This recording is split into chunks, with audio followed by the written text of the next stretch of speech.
Boa tarde, pessoal. Boa tarde, pessoal aí do online, do presencial. Nós vamos começar mais uma aula de português. Começarmos o curso para o concurso da CESAL, cuja prova será elaborada no dia 27 de novembro, tá? O edital consta no site, mas depois nós vamos disponibilizar para vocês também o edital, certo? E aí eu peço que todos vocês abram os respectivos cadernos. Todo mundo trouxe caderno ou não? Sim? Então vamos começar com a nossa aula de hoje, certo? Primeiro, gente, eu quero que vocês anotem o seguinte. Gramática. Coloquem aí no caderno de vocês. Lembrando que eu vou falar de forma bem rápida, bem célere. No entanto, vocês terão acesso depois às aulas online, tá bom? Gramática. Eu quero que vocês entendam que a gramática, prestem atenção, no português, ela é similar à Constituição Federal no direito. Como assim? Não sei se tem alguém aqui da área jurídica. Quem faz direito, é formado em direito, levanta a mão. Uma pessoa. Tudo bem. No português, você tem a gramática como topo da pirâmide, assim como no direito você tem a Constituição Federal no topo, no ápice da pirâmide. Todas as normas do ordenamento jurídico, lá no direito, buscam validade na Constituição Federal. Da mesma forma aqui no português. Todas as normas gramaticais, gente, buscam validade onde? Na gramática. Eu quero que vocês escrevam de uma forma assim, bem despojada, bem informal por enquanto. O que é a gramática? Coloquem aí no caderno. É a arte de escrever as palavras certas nos lugares certos. É a arte de escrever as palavras certas nos lugares certos. Percebam que eu estou dando um conceito bem informal, gente. Logo mais nós teremos um conceito mais formal, gramática normativa, gramática descritiva, histórica e comparativa. Por enquanto, eu quero que vocês fixem que gramática nada mais é do que uma arte de colocar as palavras certas nos lugares certos. Percebam que a palavra-chave que eu disse é a própria palavra. Vejam, é a arte de colocar o quê? As palavras certas nos lugares certos. Por quê, gente? A língua portuguesa gira em torno do quê? De palavras. A língua portuguesa, a principal missão é a comunicação. Você se comunica 90% das vezes, ou metade das vezes, porque a gente também tem a fala, com palavras. Só que em concurso público, não pede a você oratória, geralmente. Quer saber se você domina o uso das palavras, se você sabe escrever bem uma palavra, se você sabe encaixá-la num contexto oracional. Então percebam que a gramática gira em torno, para fins de concurso público, da palavra. E aí eu pergunto para vocês, o que é uma palavra? E será que palavra é igual ou é diferente de um vocábulo? Porque para nós adentrarmos no estudo da língua portuguesa, é necessário fazer uma distinção entre palavra e vocábulo. Alguém saberia dizer a diferença? Ou se há ou não há a diferença? Então, galera, nós vamos começar esse introito, essa introdução, da seguinte maneira. Vocês vão colocar o seguinte. Coloque no caderno que vocábulo nada mais é do que um elemento linguístico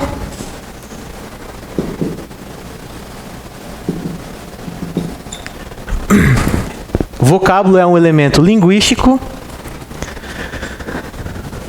sem ou vazio de significação. O vocábulo é um elemento linguístico vazio de significação, vazio de sentido, semântica. É um elemento vazio de significação, sem semântica. Já vou explicar para vocês. De outro norte, palavra nada mais é do que um vocábulo dotado de sentido, de semântica.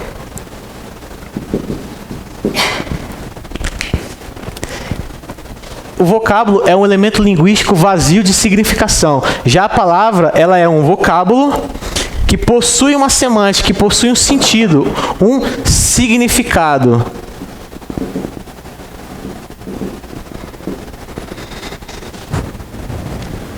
Vocês já vão entender isso melhor, tá, gente? Não se preocupe. Por enquanto, vão pegando os termos no ar, e logo depois a gente compila e vocês conseguem entender. Então, o vocábulo é um elemento linguístico que não tem sentido. A palavra, ela é um vocábulo que tem sentido. Tá? Algumas gramáticas trazem que esse vocábulo é chamado de vocábulo gramatical. E esta palavra é chamada de vocábulo lexical. Isso aqui são nomenclaturas, tá? Vocês não precisam fixar o entendimento de vocês em nomes. Tem que pegar a ideia da coisa, tá? Nós poderíamos, por fim, fazer da seguinte maneira. Eu já vou explicar melhor a diferença entre vocábulo e palavra para que a gente possa entrar no estudo de verdade do português, tá, gente? Antes de ingressarmos, vocês têm que ter essa noção, senão não adianta, tá? Então vocês têm o seguinte, que o vocábulo, ele pode ser gramatical ou lexical. O lexical, nós já vimos, são as palavras. E aqui são os vocábulos mesmos, vocábulos em sentido estrito. Pergunto a vocês, qual é a diferença então entre um vocábulo gramatical e um vocábulo lexical? Qual é? Aqui são vazios de sentido, de significado, e aqui eles têm sentido, significado. Vamos para a parte prática então? Vou dar um exemplo para vocês, deixa eu pegar alguns exemplos. Primeiro exemplo. Lembrando, gente, quem já foi meu aluno sabe, a Thaís se lembra. Exemplo se abrevia dessa forma, EX ponto, dois pontos, tá? O primeiro ponto para abreviar e os dois pontos para seguir algo, tá? Exemplo, se eu quiser colocar exemplos, é só pôr o S aqui. Exemplos. Primeira palavra, deixa eu ver aqui uma delas. Primeira palavra.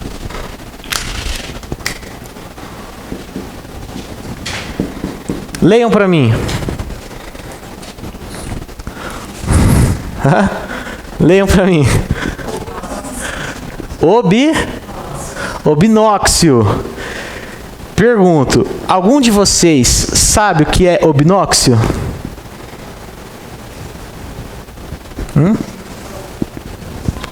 Ninguém sabe?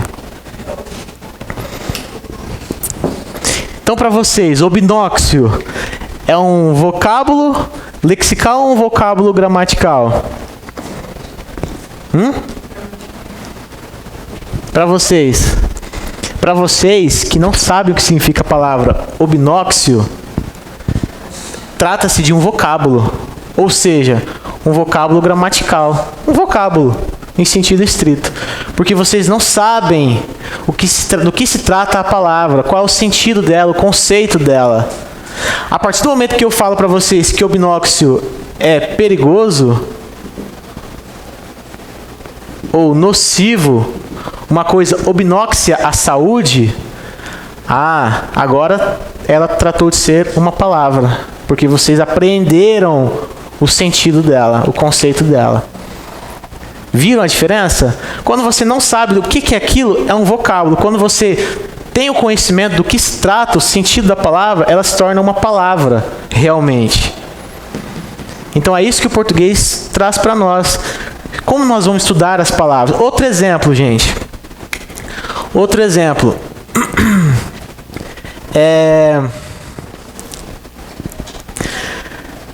Deixa eu ver um exemplo bom aqui para nós.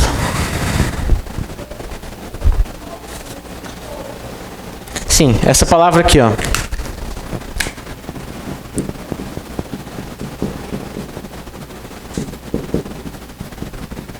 Leiam para mim. Como? Fazer um adendo aqui para vocês. Tal palavrinha ou vocábulo, para quem não sabe o significado, já caiu em concurso público. Ela já caiu em concurso público. E quase todos erraram. Por quê? A pergunta do concurso era o seguinte: qual das palavras abaixo tem um número de fonemas diferente do número de letras? Aí você vai contar letras. Você vai falar 1, 2, 3, 4, 5, 6, 7, 8, 9, 10 letras.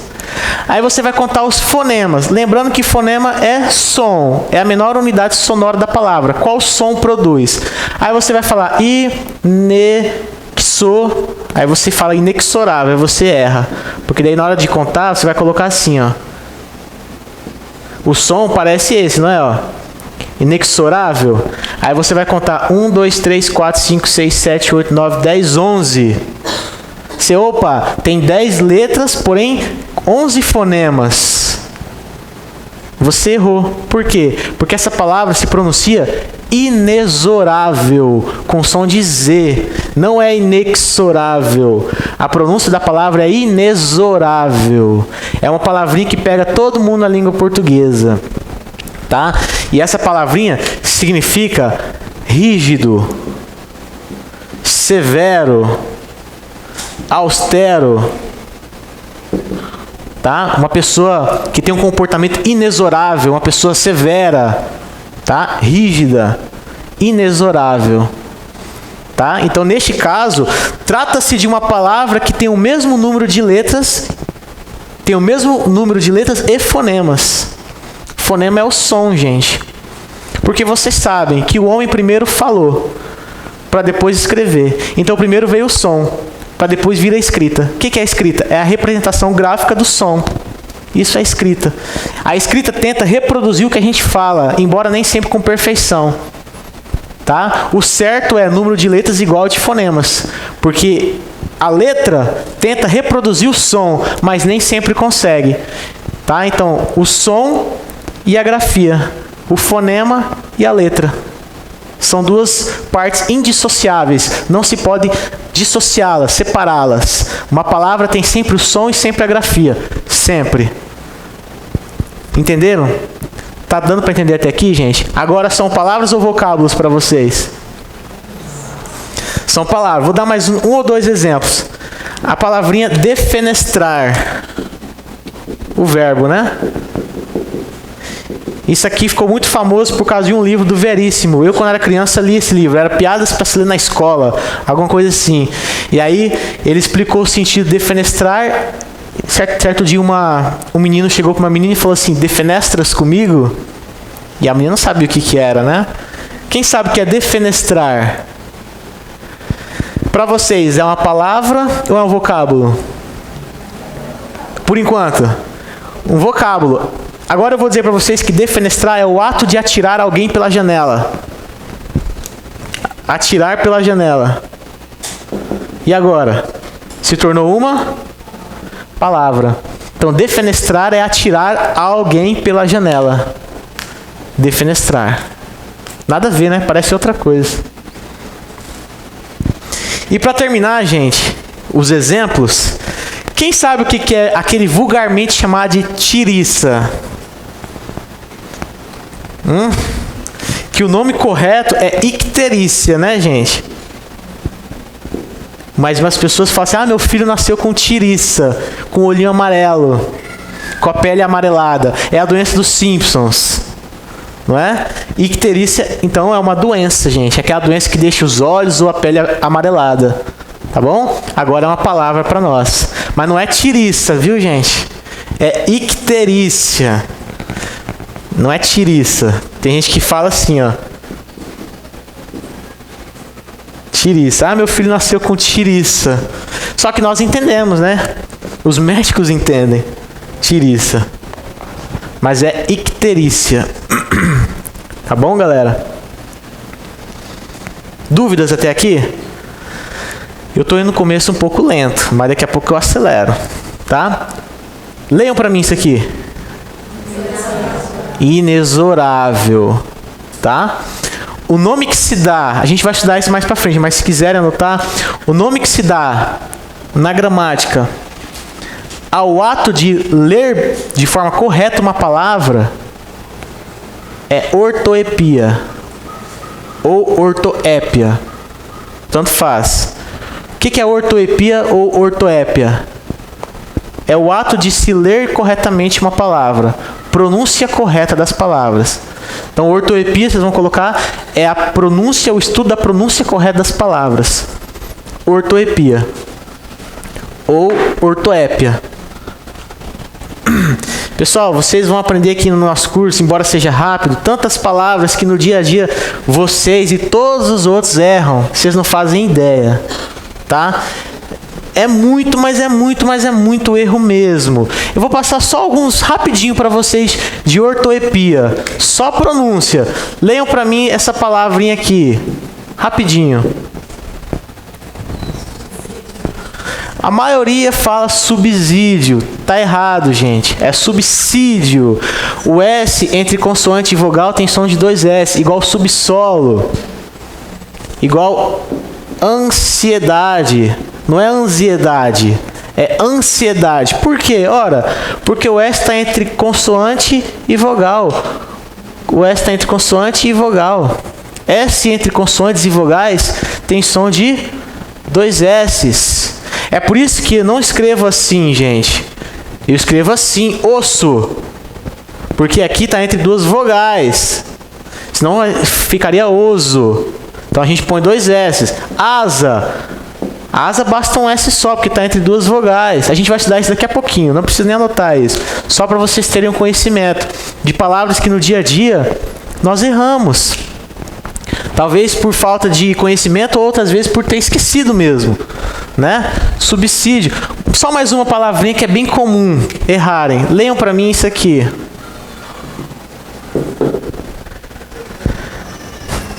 Leiam para mim isso aqui.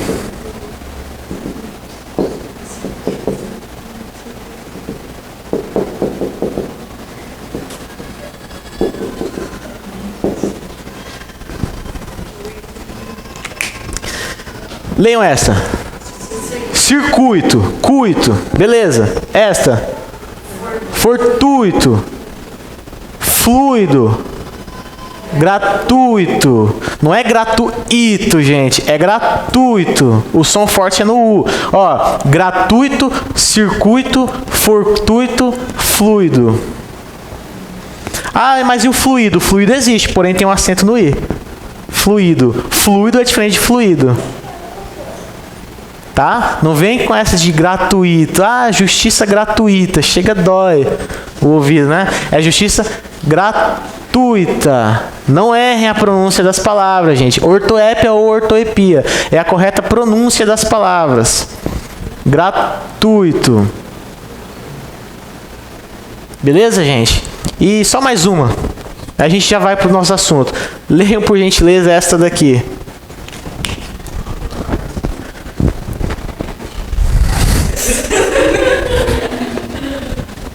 Pessoal, a pronúncia correta desta palavra é recorde. Não é recorde, tá? Então é o livro dos recordes. Ah, mas recorde é lá nos Estados Unidos. O Brasil já tem essa palavra própria e se lê recorde. Ah, eu acho feio. Paciência. Né? Não é você quem dita as regras da língua portuguesa, tá? Mas sim a Associação Brasileira de Normas Técnicas e também a ABL, que é a Associação Brasileira de Letras, por meio do VOLP, que é o vocabulário ortográfico da língua portuguesa. São eles quem ditam as nossas regras gramaticais. É recorde. E nós vamos ver tantas outras no decorrer do curso. Galera, como é que nós estamos? Já viram a diferença entre vocábulo? Já viram a diferença de vocábulo e gramática? Entenderam o que é a gramática de uma forma bem assim, informal? Vimos algumas palavrinhas. E aí, eu quero que vocês anotem o que é léxico, porque a gente já viu um vocábulo lexical, não é? Mas o que vem a ser o léxico? Vocês vão colocar que o léxico é todo o acervo de palavras que uma língua ou um idioma contém. É todo o acervo de palavras que uma língua ou um idioma contém.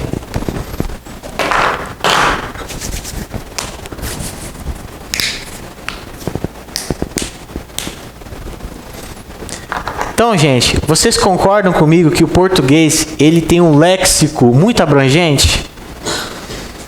Mas é muito abrangente mesmo, galera. Vou dar um exemplo para vocês. Eu quero dizer uma frase assim, ó. Apesar de ter estudado, fui mal na prova. É uma realidade bem comum para nós todos, né? Apesar de ter estudado, fui mal na prova. Eu posso falar também assim, vou trocar a conjunção apesar. Eu posso falar assim: não obstante ter estudado, fui mal na prova. Vou trocar de novo. Embora tenha estudado, fui mal na prova. Vou trocar mais uma. Posto que tenha estudado, fui mal na prova. Mais uma. Conquanto tenha estudado, fui mal na prova. Outra. Malgrado tenha estudado, fui mal na prova. Tudo isso é a mesma coisa que eu estou falando. São todas conjunções concessivas. Malgrado, posto que, conquanto junto, né? Conquanto, apesar e embora. São todas a mesma coisa. Então vocês concordam que o léxico do português é muito amplo? O que é o léxico? São todas as palavras que existem na língua. Todas. O Brasil, a língua portuguesa tem um léxico muito vasto. O léxico da língua portuguesa é muito abrangente. São muitas palavras que significam a mesma coisa. Talvez nenhum outro idioma do mundo tenha tanta variação quanto o português, gente. E é por isso que o português é uma das mais difíceis, tá? Por isso que o brasileiro sofre muito também na hora de prova, de concurso público, porque não são muitos que dominam a língua portuguesa. É a minoria da minoria que sabe falar bem a língua portuguesa, tá? Entenderam o que é léxico? A partir da palavra léxico, eu posso explicar para vocês o que é a lexema, que também alguns chamam de semantema, e outros chamam simplesmente de radical. Melhor, né? Então aqui a gente tem lexema. Isso tudo está no edital de vocês, tá, gente? Eu não estou enchendo linguiça. Está lá na formação de palavras no edital de vocês, tá? Lexema, também chamado de semantema, e alguns preferem chamar de radical da palavra. O que é o lexema, semantema ou radical da palavra?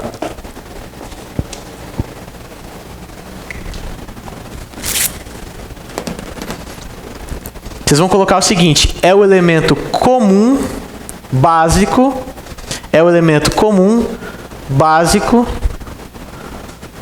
das palavras pertencentes a uma mesma família.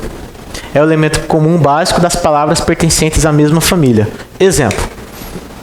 Vamos começando a agilizar aos poucos, tá, gente?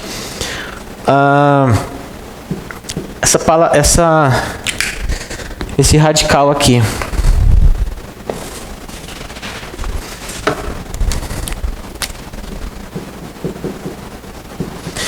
Gente, isso aqui é um radical. A partir do radical, que é um elemento comum, eu posso criar várias outras palavras. Tá? Por quê? O lexema, semantema ou radical, o que eu falei para vocês? É o elemento comum básico das palavras pertencentes à mesma família. Não é isso? Então, gente, eu posso colocar aqui, ó, isso aqui? Certeza? Sim ou não? Posso colocar certamente? Ou eu posso colocar uma única vogal? Posso, não posso? Certo. Então, a partir do radical, gente, nós construímos várias palavras. O radical é esse elemento comum, que não muda. Também chamado de lexema ou semantema. Entenderam? Isso é o radical da palavra, gente. O radical da palavra. Até aqui deu para acompanhar ou não? Agora, o mesmo radical, eu posso colocar aqui atrás e assim? Incerteza? Posso? Posso. Eu coloquei um antes e um depois. Isso aqui a gente vai chamar de prefixo. Isso aqui é um sufixo. E ambos são o que nós chamamos de afixos.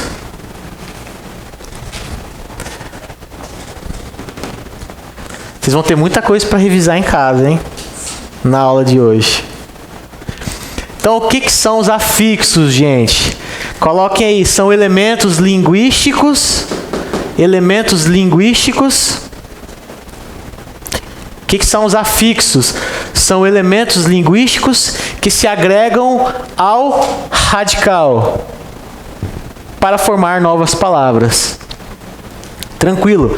Os afixos são elementos linguísticos que se agregam ao radical de modo a formar novas palavras, seja antes, seja depois. Prefixo, sufixo. Entenderam? Então assim nós já sabemos como algumas palavras se formam. Algumas se formam através de prefixos e sufixos. E se na hora da prova cair para vocês qual é o nome que se dá à forma de criação de palavras através de afixos? Resposta: derivação. Professor, o que é a derivação? Então, criação de palavras através de afixos. Criação de palavras através de afixos. Derivação. Derivação, criação de palavras através de afixos. Essa derivação pode ser prefixal,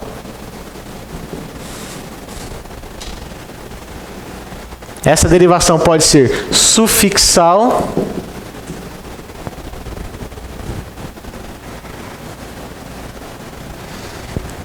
nós temos 5 classificações, mas eu só vou trazer para vocês 3, que são as que caem. Podem cair mais em concurso, tá, gente? O foco é o concurso e a derivação parasintética, que alguns chamam de parassíntese, tanto faz. Parassíntese.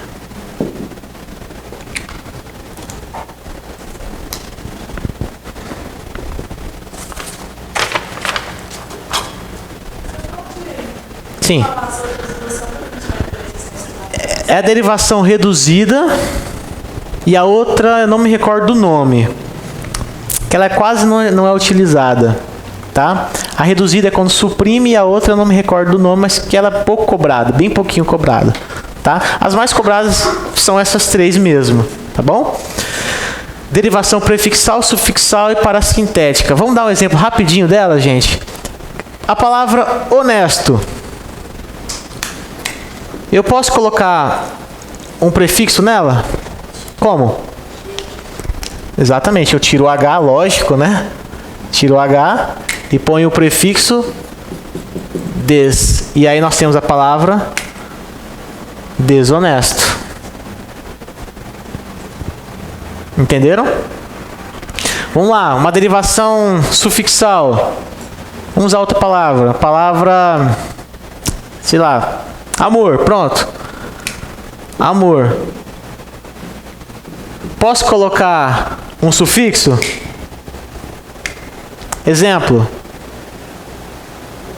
Amoroso. Tá aí, ó. Um sufixo. Formei uma palavra através da derivação sufixal. A palavra pobre. Vamos formar uma derivação parasintética? O que é a derivação parasintética? Gente, a derivação parasintética, preste atenção, é aquela derivação onde você coloca um prefixo e um sufixo ao mesmo tempo, em que se você tira um, perde o sentido da palavra. Exemplo, vou colocar aqui, ó, empobrecer ou empobrecido. Tentem ler assim, ó. Empobre existe? Existe pobrecer? Não. Então, quando você tem uma palavra em que tenha sido colocado um prefixo e um sufixo e que não possa tirar nenhum deles, isso é uma derivação parasintética. Tá claro isso, gente? Deu para entender? É uma derivação parasintética. Não há como tirar nem o prefixo nem o sufixo, senão a palavra perde todo o sentido. Fechou? Vamos adelante.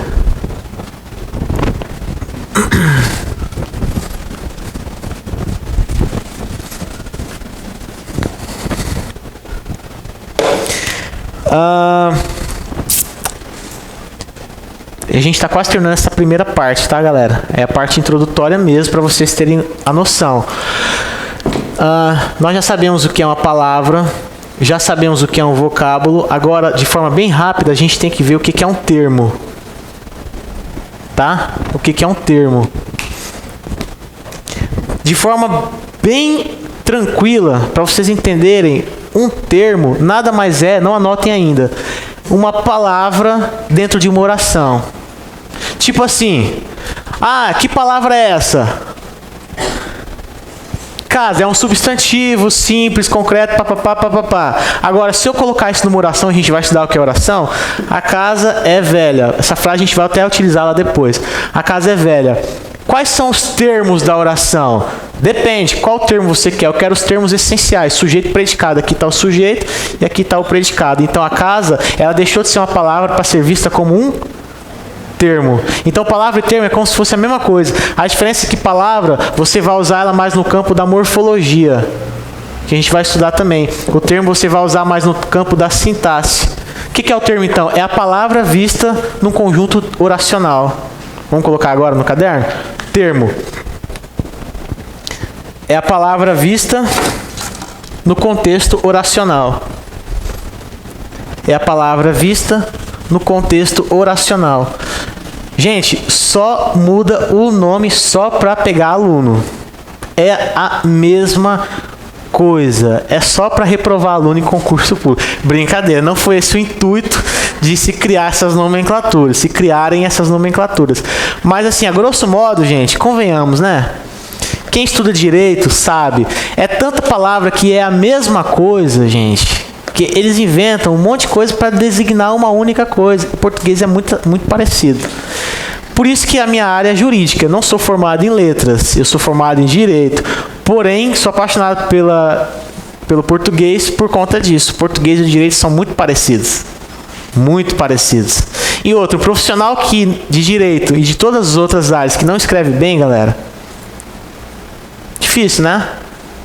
Você se constaria numa clínica onde tinha um monte de dizeres errados? Eu ficaria com um pouco o pé atrás, né?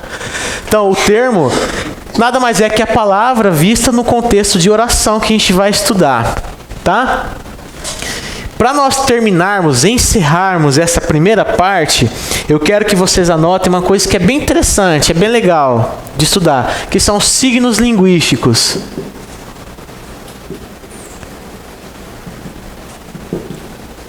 Eu, particularmente, acho isso assim muito legal e muito fácil de entender, tá? Não é difícil mesmo. O que é um signo linguístico? Você vai colocar aí, são, né, que está no plural, são unidades linguísticas formadas por duas coisas. Formadas pelo significante e pelo significado. Signo linguístico é uma unidade linguística formada pelo significante e pelo significado. O significante é a parte física da palavra.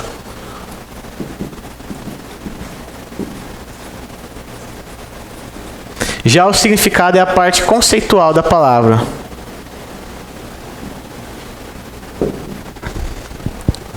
O significante é a parte física da palavra e o significado é a parte conceitual da palavra. Pessoal, olha aqui. Significante nada mais é que grafia mais letra. O que eu disse para vocês? Primeiro homem... Grafia mais letra não, desculpa. Grafia é letra, né? Grafia mais som. Tá? A grafia é a letra. Grafia mais som. O que eu falei para vocês? Primeiro homem... falou, produziu sons para depois escrever. Então, galera, prestem atenção. Ó, uma palavra aqui, manga. Manga é um signo linguístico. E todo signo linguístico é formado por significante e significado. Qual é o significante da palavra manga? A própria estrutura da palavra manga. M-A-N-G-A. Manga, olha o som, manga. O som é este, ó. Manga. O som é este, manga. Então nós temos 1, 2, 3, 4, 5 letras e 4 fonemas. Manga. Tá? 5 letras, 4 fonemas. Porque nós temos um dígrafo aqui. Isso aí não está na prova de vocês no edital. Dígrafos. Por sorte de vocês, né? Então, percebam que a palavra manga é um signo linguístico que é formado pelo significante que está ali e o significado. Qual é o significado da palavra manga? Vamos lá. É a fruta da mangueira. O que mais? A parte da roupa. O que mais? E o verbo mangar, que é o verbo caçoar. Ele manga de você. Verbo mangar. Que é como se fosse caçoar. Tá? Então percebam, gente. Um único signo linguístico tem um significante e 3 significados. Perceberam ali? É um único signo linguístico, mas o português tem... O lexema do português é tão vasto que você tem um significante e 3 significados. Isso tem um nome na língua portuguesa. Homônimos. Lembram-se disso? Isso aqui, manga, é um homônimo perfeito. Por que ele é perfeito? Porque tem a mesma escrita... Perto não, né, gente? Perfeito. A mesma escrita e a mesma pronúncia. É um homônimo perfeito. Homônimos são palavras escritas ou pronunciadas ou ambos de forma igual. Exemplo, sessão, sessão, sessão, se não, porquê, etc. Tá? Manga é um exemplo. São é outro. Tipo, eles são, verbo, São Pedro. Tá? E nós temos diversos outros exemplos de homônimos na língua portuguesa. Homônimo está dentro de semântica. Está no edital de vocês os homônimos. Semântica. Tá? Gente, eu sei que é bastante coisa. Tá? Mas a gente tem que aprender e vocês têm que revisar depois. Não se aprende tudo assim. Vocês vão sair daqui sabendo isso pro resto da vida. Não é assim que funciona. Tá? Como toda disciplina, requer cuidado, requer estudo, requer revisão. Tá? E mais além, gente, o português, na minha opinião, é a matéria mais importante de todas dentro do Brasil. Porque é a matéria com a qual você se comunica. Sem o português, que adianta as outras? Né? O português é a matéria mais importante de todas. Mais que direito, mais que contabilidade, mais que economia, é português. Tá? Não é só para concurso. Claro, a meta é passar no concurso, né? Mas depois que passem, sempre dê uma atenção ao português para poder escrever. Nada mais bonito do que uma pessoa que escreve bem, gente. Que fala bem. E até fica mais fácil de a gente entender outro idioma. Tá? Então, homônimo perfeito é isso aí, gente. Entenderam o que é o significante e o significado? Um signo linguístico é formado por ambos. Às vezes, um único significante tem vários significados.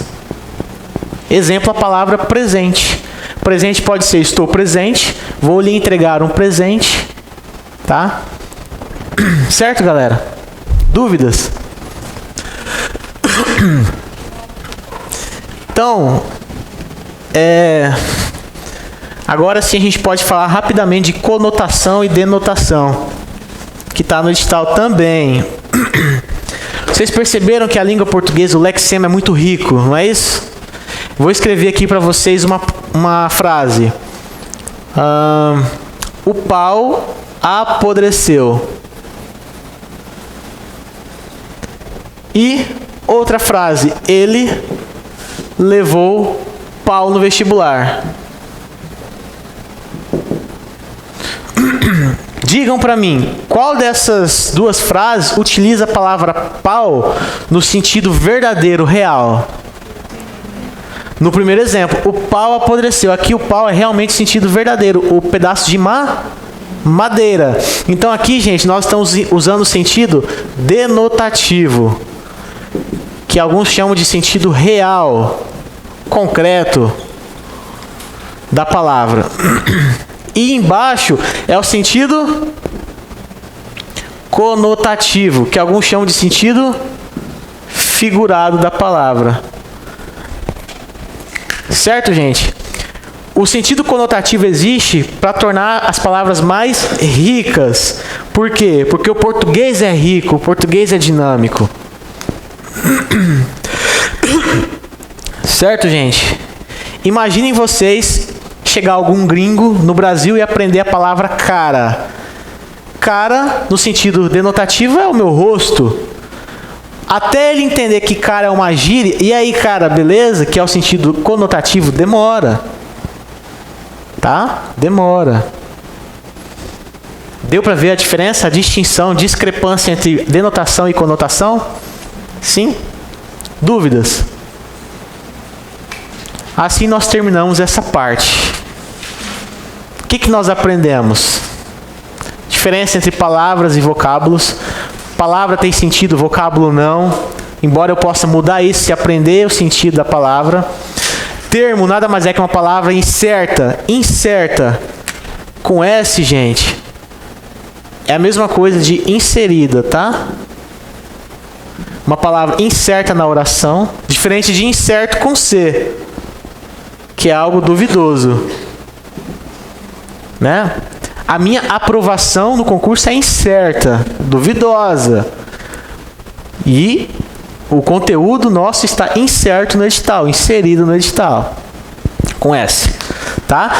Então nós vimos que termos são as palavras incertas no conteúdo, no contexto da oração. Vimos que lexema é o acervo de palavras, o conjunto de palavras disponíveis para nós utilizarmos na língua portuguesa. Nós que somos os falantes da língua portuguesa. A língua é um instrumento, gente. A língua é um instrumento que está à disposição nossa, os falantes. A fala é o uso individual que cada um faz da língua. A língua está à disposição de todos nós. A língua portuguesa, a língua inglesa, a língua francesa, a língua holandesa é um instrumento. E o uso particular de cada um é a fala. Tá? Nós vimos isso. Vimos o lexema, semantema, o radical, que todas as palavras têm. Os afixos, as derivações, conotação e denotação. E agora sim a gente vai entrar a fundo na gramática. Gramática. Então, fechem essa parte.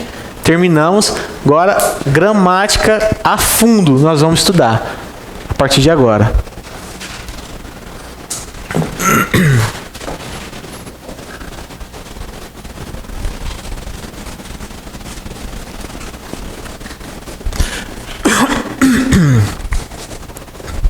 Alguém tem alguma dúvida? Não tá contendo como ter dúvida ainda, né, gente? A cabeça fica girando.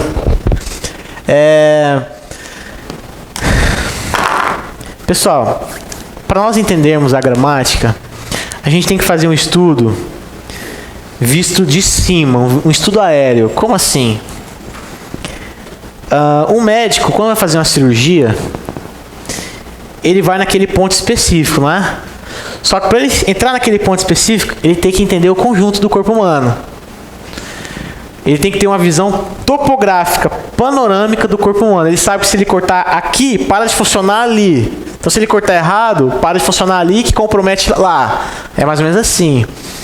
No português é igual. Você tem que ter uma visão panorâmica do português. Ah, vamos estudar crase. Tá, mas onde que a crase está incerta com S? Será que ela está inserida em semântica? Em fonologia? Em sintaxe? Eu preciso saber que a crase está dentro da sintaxe.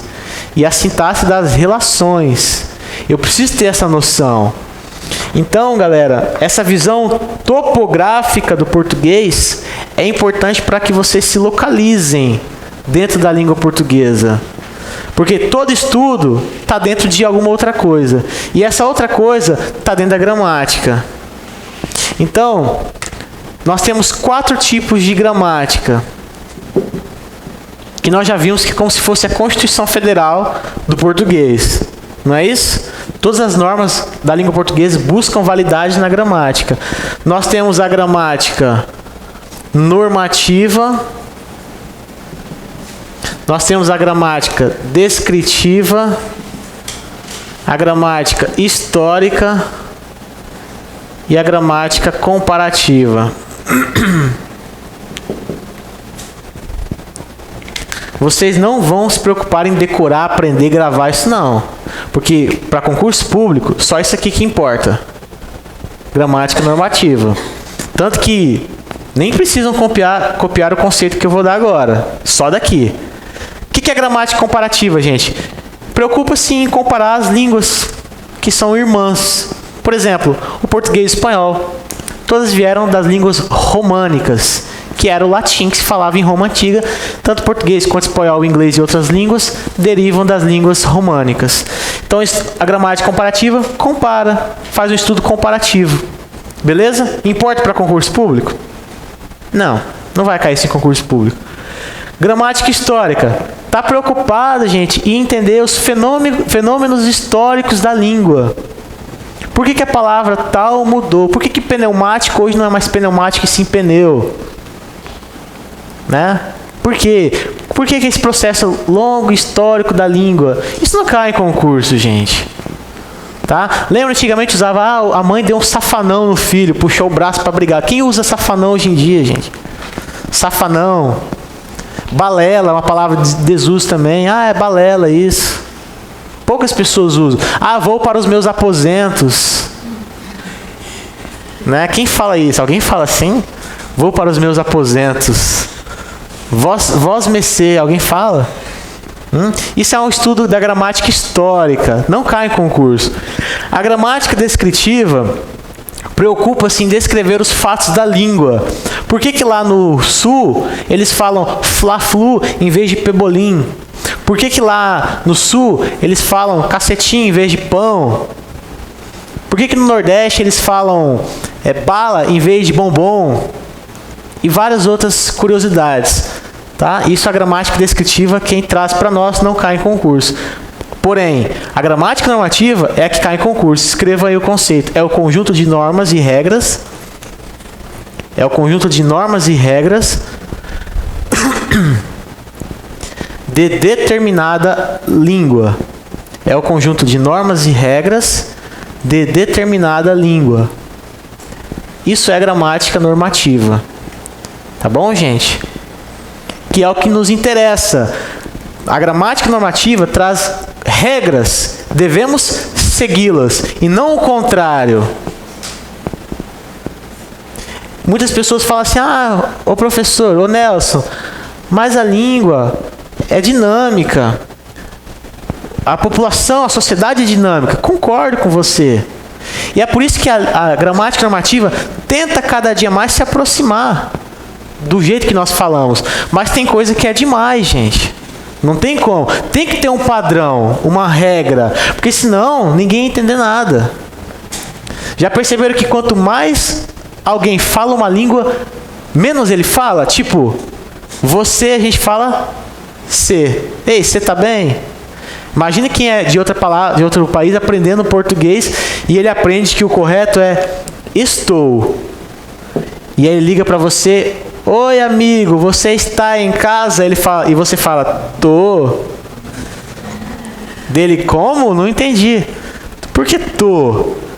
Quanto mais alguém fala uma língua, menos a gente fala a própria língua no dia a dia. É normal isso, é normal.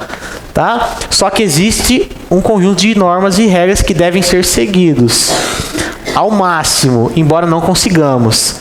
Tá? A gramática normativa é a que está presente nos editais de concurso.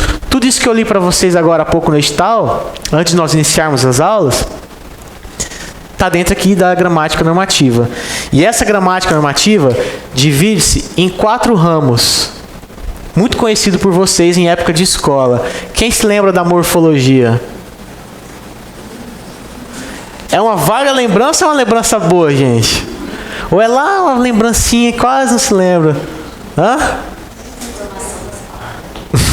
Quem se lembra da semântica? Ou da fonologia? E por fim, a mais temida em concurso e a que mais cai, a sintaxe. É a mais temida, né, gente? De todas. Sempre foi a sintaxe e assim sempre será. sintaxe, para você saber sintaxe, tem que saber um pouco de tudo aqui em cima. Então, a gramática normativa é a gramática dos concursos e da língua formal. E ela se desdobra em 4 ramos: morfologia, semântica, sintaxe e fonologia.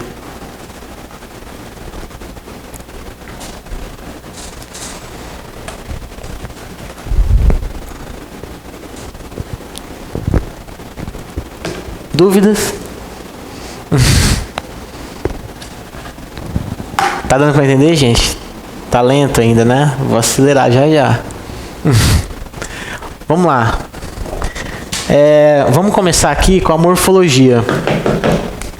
Quem pode dizer para mim o que significa a palavra logia? Eu ouvi certo, pode falar alto. Estudo, tá? Biologia, estudo da vida. Astrologia, estudo das estrelas, dos astros. Citologia, da célula. Morfologia é o estudo. O que é morfo? Forma. É o estudo da forma e estrutura das palavras. Anotem aí. Morfologia é o estudo da forma e estrutura das palavras. Já sabemos o que é uma palavra, né? Morfologia é o estudo da forma e estrutura das palavras.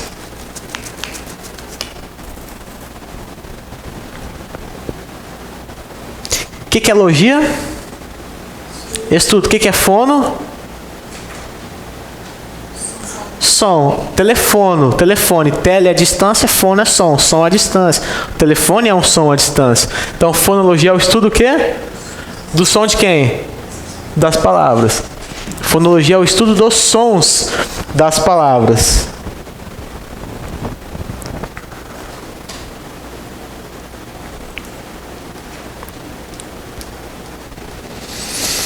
E semântica é o estudo dos significados das palavras.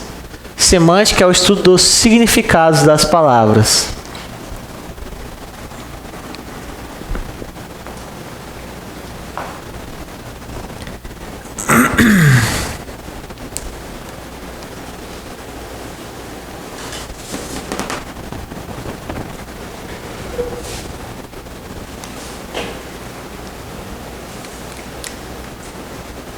Certo, gente? Dúvida até aqui? Antes de eu explicar o que é a sintaxe, vejam só, vou dar uma palavra aqui para vocês. A palavra carro. É uma palavra, sim ou não? Ou é um vocábulo? É uma palavra, né? A palavra carro, gente, eu quero que vocês entendam uma coisa a partir de agora. Toda palavra na língua portuguesa pode ser vista, enxergada, vamos colocar assim, de 4 formas diferentes. Eu costumo chamar, nunca vi isso em gramática, mas eu chamo de lentes da gramática. Lentes gramaticais. É por isso que muita gente se confunde na hora da prova. Eu já vi, professor, mas por que nesse exemplo, de novo a casa é velha, por que nesse exemplo o A, ele não é um artigo? Mas por que ele é um adjunto adnominal? A pessoa não entende que, olhando pela lente da morfologia, é um artigo, mas olhando pela lente da sintaxe, ela é um adjunto adnominal. Uma única palavra pode ser vista de 4 formas, de 4 lentes diferentes. Uma coisa não exclui a outra, pelo contrário. Então, quando você tem uma palavra e o concurso pede assim, faça análise morfológica da palavra carro, você faz. Faça análise sintática da palavra. Você faz. Que aqui a gente não chama de palavra, aqui a gente chama de termo. Falei agorinha. Termo. O termo é a palavra na sintaxe. Tá? O pior é quando o concurso pede, faça análise morfossintática da palavra. Ele mistura tudo. E aí que a gente vai ver que é cobrado em concurso, a gente vai fazer exercícios também. Tá? Não se preocupe que vocês vão entender. Então, galera, a morfologia, ela tá preocupada em estudar as palavras de forma individualizada. Aqui dentro, ela quer saber o que é a palavra. O que é a palavra? É isso que a morfologia quer saber. E para você responder o que é a palavra, Você tem que saber que dentro da morfologia, anotem isso, nós temos 10 classes de palavras, também chamadas de classes gramaticais. Quem se lembra das classes gramaticais? Quais são as 10 classes gramaticais? Olhem aqui, gente, rapidão. Olhem para cá. Macete para vocês decorarem as 10 classes gramaticais. Você tem 2 reis. Você lembra dessa, Thaís? Você tem 2 reis. O rei maior é o substantivo e o rei menor é o verbo. Cada rei desse tem alguns súditos. Qual é o único súdito do verbo? Advérbio. Então a gente coloca pequenininho aqui. Advérbio. Quais são os 4 súditos do substantivo? É o que eu costumo chamar de Ana Paula. Ana Paula. Quem é Ana Paula? Artigo, numeral, adjetivo e pronome. Artigo, numeral, adjetivo e pronome. Aqui nós já temos 1, 2, 3, 4, 5, 6, 7. Faltam 3. Quais são os 3 que restam? Os 3 são... Como assim os 3 são? Interjeição. O que mais? Conjunção e preposição. Tá aí. As 10 classes gramaticais. Substantivo, artigo, numeral, adjetivo, pronome, verbo, advérbio, interjeição, conjunção e preposição. São as 10 classes gramaticais. Quando o concurso pede análise morfológica, você tem que dizer qual classe que é. E dentro de cada classe tem outras subclasses. Conjunção concessiva, conjunção adversativa, conjunção não sei o que lá.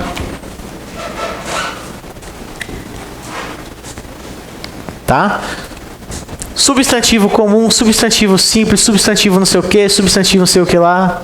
Cada um tem. Verbo, verbos anômalos, verbos defectivos. Dentro de cada um você tem que saber também. Por isso que eu falei, o português é muito grande, é muito extenso. Tá? Não é coisa de estudar rapidinho, vou estudar rapidinho e aprender. O português demanda tempo e vontade. Mas não é de todo difícil. É complicado, mas dá para aprender. Tá? Ficou mais fácil assim, gente, com esse macete? 2 verbos, 2 reis. Desculpa. 2 reis, substantivo e verbo. Cada um tem um súdito, os verbos só tem um, e o 3 são. Então, quando eu peço uma análise morfológica da palavra carro, fácil. Carro é um substantivo. Tá bom? Deu para entender isso, gente? Então, vocês percebam que a morfologia está preocupada em estudar as palavras de forma individualizada. O que é aquela palavra?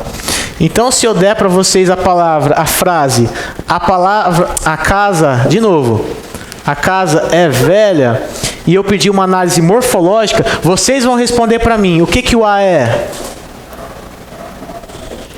Artigo. Dentro do artigo você tem artigo definido e indefinido. O que o casa é? Substantivo. O que o é?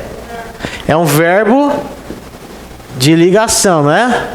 Que alguns falam verbo não nocional, mas por enquanto verbo de ligação. E o que o velha é? Adjetivo, porque ele está qualificando o substantivo casa. Pronto, isso é uma análise morfológica. Se analisou palavra por palavra de forma individualizada. Isso é morfologia. Então, dentro da morfologia, a gente estuda o que? Principalmente as classes gramaticais. Então, se você vai estudar na sua casa hoje substantivo, você vai estar estudando morfologia. Tá? Se você vai estudar como se forma uma palavra, você vai estar estudando morfologia, porque é a forma e estrutura das palavras. Isso que nós vimos no começo da aula, radical, lexema, como se forma uma palavra, isso está dentro da morfologia. Hoje eu estou a fim de estudar tudo sobre verbo. Verbo está dentro da morfologia. Dúvida, gente? Entenderam melhor isso aí? Palavra carro, dentro da lente da morfologia, é isso aí. Vamos fazer uma análise da palavra carro dentro da lente da fonologia, que é o som da palavra. Quando envolve som, a primeira coisa que vem à cabeça nossa é fonema. Então, dentro da semântica, você estuda os fonemas. Fonema é sinônimo de som, gente. Fonema é sinônimo de som. Dentro da semântica, se a gente estuda o som, a gente também estuda... Desculpa. Dentro da fonologia. Né? Fonologia, a gente estuda os fonemas, que é o som. Fonemas. Se a gente está estudando o som das palavras, a gente também vai estudar a escrita. Então, aqui entra também as letras. Digam para mim, quantas letras tem a palavra carro? Uma letra, duas letras, 3, 4, 5. Quantos sons? Quantos fonemas?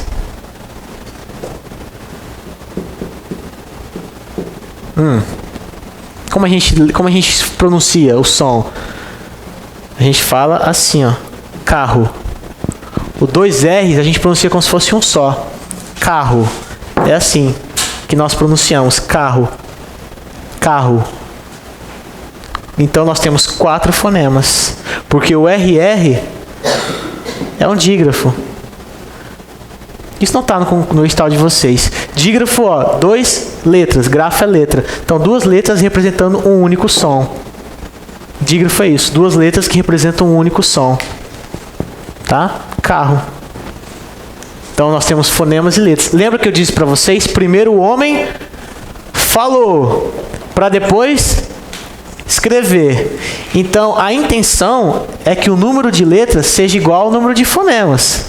Porque as letras tentam representar os sons. E não o contrário, gente. Porque o homem primeiro falou, para depois escrever. Só que nem sempre o número de letras coincide com o número de fonemas. Porque existem os dígrafos e os dífonos. Que não está no concurso de vocês, no edital. Tá? Então nós temos fonemas, letras. E para nós separarmos fonema, a gente separa assim. Para nós separarmos letras, a gente separa por hífen. Tá? E às vezes pode acontecer de você ter um encontro vocálico, um encontro consonantal. Então a gente tem aqui encontros vocálicos, encontros consonantais, hiatos. Lembram dos hiatos? Tá tudo aqui dentro. Ditongos, tritongos, lembram disso? Tá tudo aqui, ó. Ditongos, tritongos, etc. Jamais, nunca escrevam etc. reticências, hein, gente? O etc. ele precisa apenas de um ponto final. E para você colocar o etc. deve ter no mínimo 1, 2, 3 palavras antes dele. Senão não cabe o etc. Tá? Ah, mas eu quero colocar etc. O que eu faço? Coloque fonemas, letras, vírgula, dentre outros. Agora, se você tem 3 termos, 1, 2, 3, aí você está apto a pôr o etc, que sempre deve terminar com um ponto final. Tudo na língua portuguesa tem regra, gente. Não é assim aleatório. Tá? Tem gente que gosta de abreviar número assim, com grau. Né? Sabendo que o número se abrevia só com ponto. Não existe grauzinho em número. Tá? É só N ponto, não é N grau. Ponto. Página. Embora hoje se aceite PAG, né? Página se abrevia com P minúsculo e P. Pronto. Não é PG, PAG. Já se aceita. Mas o mais correto ainda é o P ponto. Tá? Entenderam a fonologia, gente? E nós vimos também a semântica. A semântica, o que é a semântica? Falem para mim. O estudo dos significados das palavras. Gente, aqui dentro nós temos, por exemplo, polissemia. O que é uma palavra polissêmica? Uma palavra polissêmica é aquela que tem vários conceitos, vários sentidos. Carro é uma palavra polissêmica ou não? O que carro significa? Uma ou várias coisas? Uma coisa. Carro não é polissêmica. É uma palavra unissêmica. Agora, presente é uma palavra polissêmica. Porque que presente? Estou aqui presente? Vou dar a você um presente? Entenderam? O tempo presente, nós não estamos no futuro, nós estamos no presente, é uma palavra polissêmica. Tem vários sentidos. Aqui dentro entram os homônimos que nós vimos rapidinho também. Entram os parônimos. Entram os sinônimos. Isso está no edital, gente. Só que o edital não chama de sinônimo. O edital chama de sinonímia, paronímia, homonímia. É a mesma coisa. Só gosto de mudar para confundir aluno. Tá? Homonímia ou homônimo, paronímia ou parônimo, sinonímia ou sinônimo, antonímia ou antônimo. Tá? Qual é o antônimo de alto? Baixo, exatamente.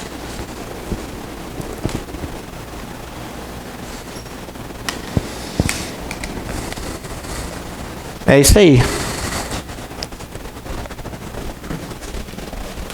Então, gente, para vocês entenderem, peguem uma palavra qualquer, apagador. É uma palavra, certo? É um signo linguístico, formado pelo significante e pelo significado, não é? A palavra apagador, ela pode ser enxergada sob quatro lentes diferentes. O que é a palavra apagador? Quando eu pergunto o que é, eu estou analisando ela de forma individualizada, eu quero saber a morfologia. Apagador é um substantivo ou apagador? Como se analisa a semântica? O que significa apagador? Tem sinônimo? Tem mais de um sentido? Análise semântica. Quantas letras tem apagador? Tem fonema? Tem algum dígrafo, algum dífono? Tem hiato, ditongo, tritongo? Tem alguma coisa? Não sei. Fonologia. Agora, eu estou analisando o apagador sozinho. E se eu pegar o apagador e colocá-lo numa frase? O apagador não está funcionando. Faço uma análise conjunta. A partir do momento que eu faço uma análise contextual do conjunto, eu saio disso aqui e vou para a sintaxe. A sintaxe eu deixo de analisar a palavra sozinha e analiso o contexto, o conjunto. E é por isso que se torna mais difícil. Porque se está difícil fazer uma análise de uma palavra, que dirá do contexto? E é aí que está a graça do português para alguns e a desgraça para outros. Não é? É isso que é a realidade. Então, galera, escreva aí. Sintaxe é a análise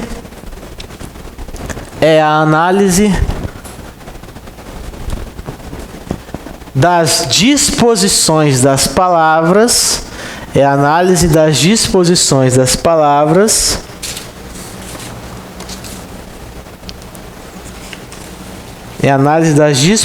das palavras num contexto oracional. Num contexto oracional.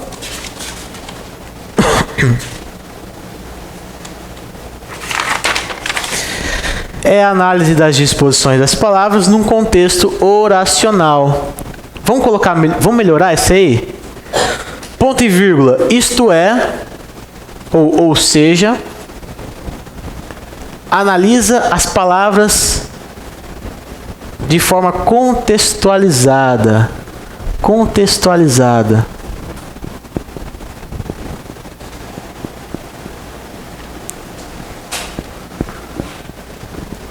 Certo, gente? E agora a gente vai chamar de palavra ou de termo? Termo, os termos das orações. Tá? E a sintaxe pode ser dividida em sintaxe das funções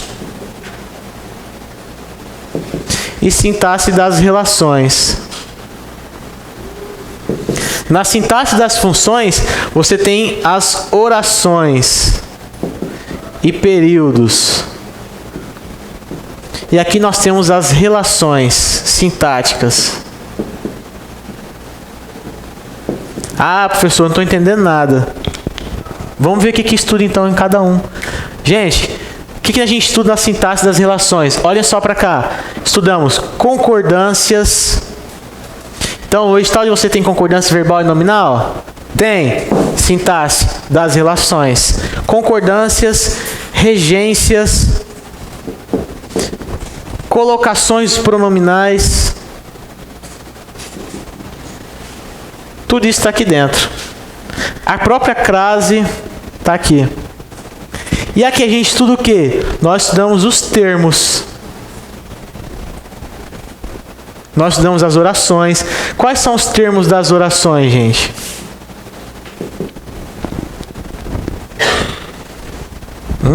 Ninguém se lembra dos termos das orações? Os termos essenciais: sujeito e predicado.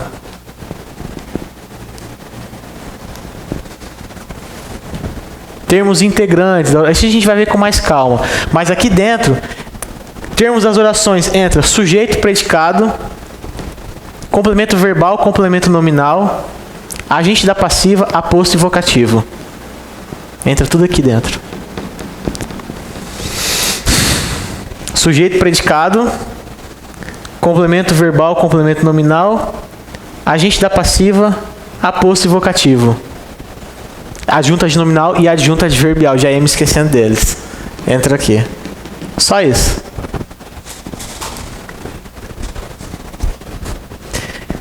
Praticamente eu mostrei para vocês tudo do português. De forma topográfica, como eu havia falado.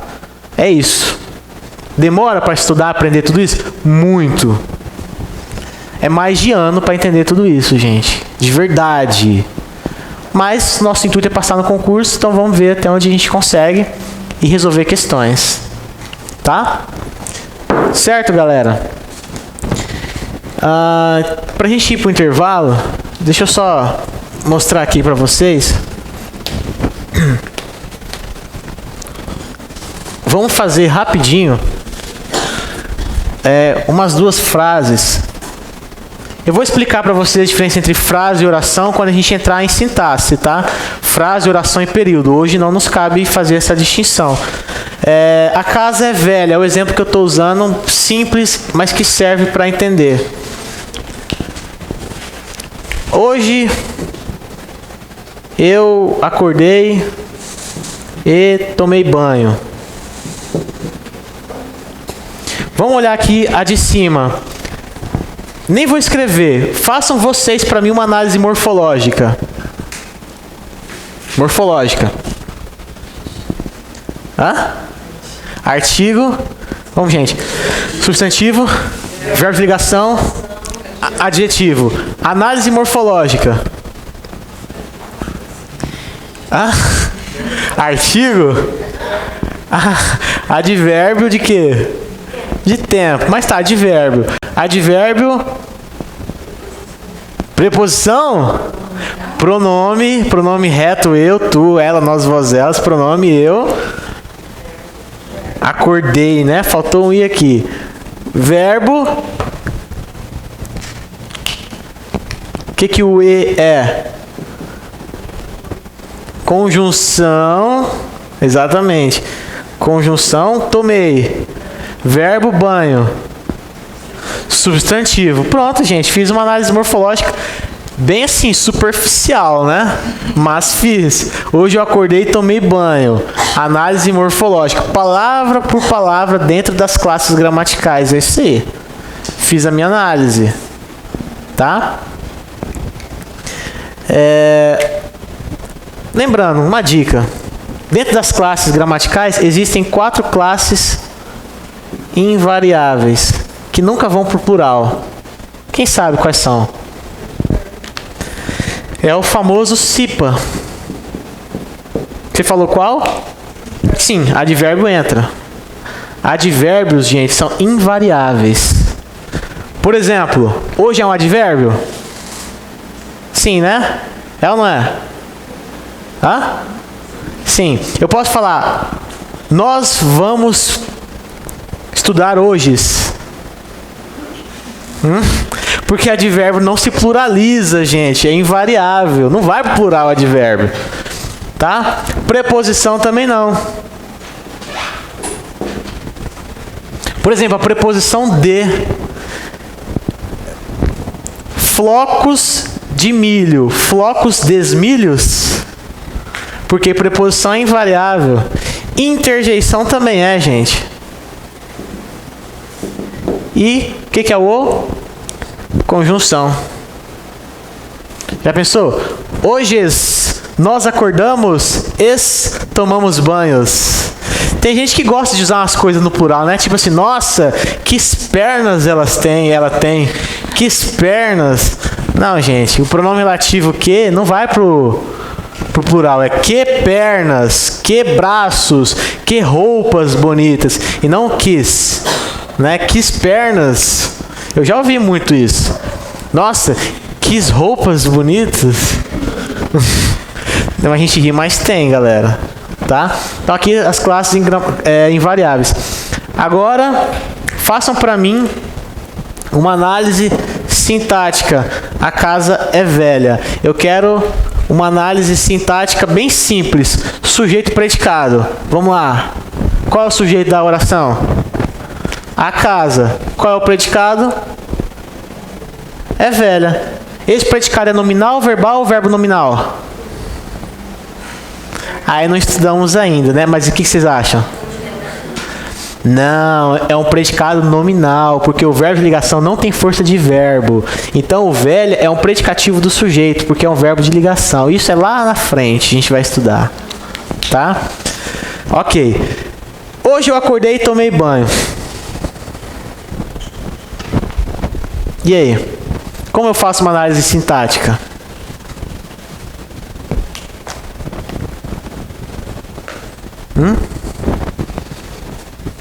Quantos verbos temos aqui? 2 verbos. Um verbo, outro verbo. Cada verbo é uma oração e cada oração tem que ter um sujeito. Qual é o sujeito da primeira oração? Eu. Sujeito. Qual é o sujeito da segunda oração? Eu também. Então ele é sujeito 2 vezes. Sujeito da primeira oração, sujeito da segunda oração. Qual é o predicado?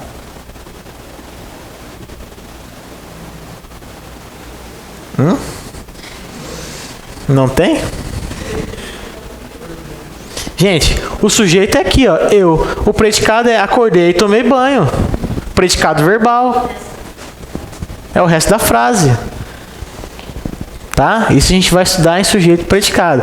Uma análise superficial. Eu posso entrar mais a fundo e falar para vocês que banho hoje são adjuntos adverbiais. Isso eu não vou falar hoje. Isso é mais daqui a 2 ou 3 encontros. Lá acho que na terceira ou no quarto sábado nós vamos estudar isso aqui. Tá? Mas para vocês entenderem que existem as 4 tipos de lentes, as 4 análises. E para irmos ao intervalo de vez agora, eu quero que vocês saibam que existem erros sintáticos, sim ou não? Muitos. O nome que se dá aos erros sintáticos é solecismo, gente. O que é o solecismo? É uma figura de linguagem que retrata erro quanto à sintaxe. Então, qualquer tipo de erro sintático é um solecismo.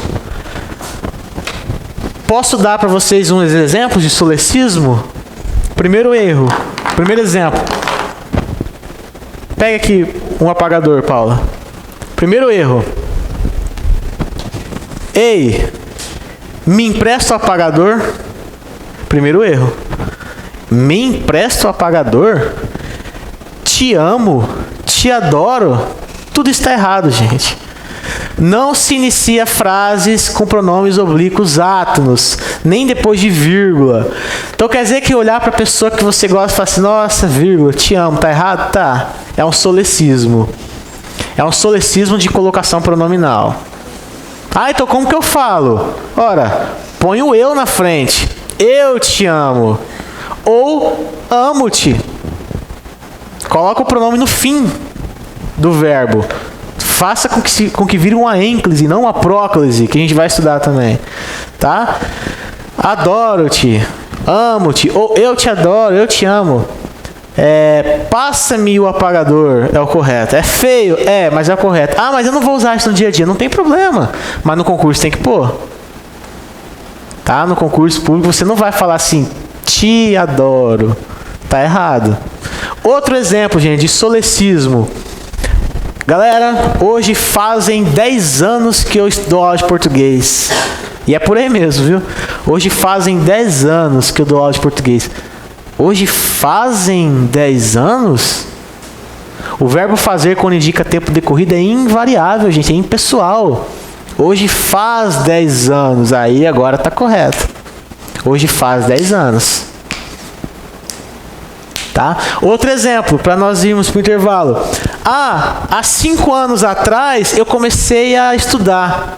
Há 5 anos atrás, sendo que o A com H já significa atrás. Há 5 anos eu comecei a estudar. Agora tudo bem. Tá, gente? Beleza? Isso é solecismo. E cuidado com algumas outras coisas no dia a dia que as pessoas falam. Exemplo, vou correr atrás do prejuízo. Gente, ninguém em sã consciência corre atrás do prejuízo. A gente corre atrás do lucro e foge do prejuízo.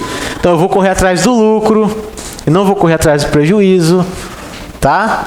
E muitas outras que no decorrer do curso vocês vão aprendendo. Vamos para o intervalo e na volta a gente continua.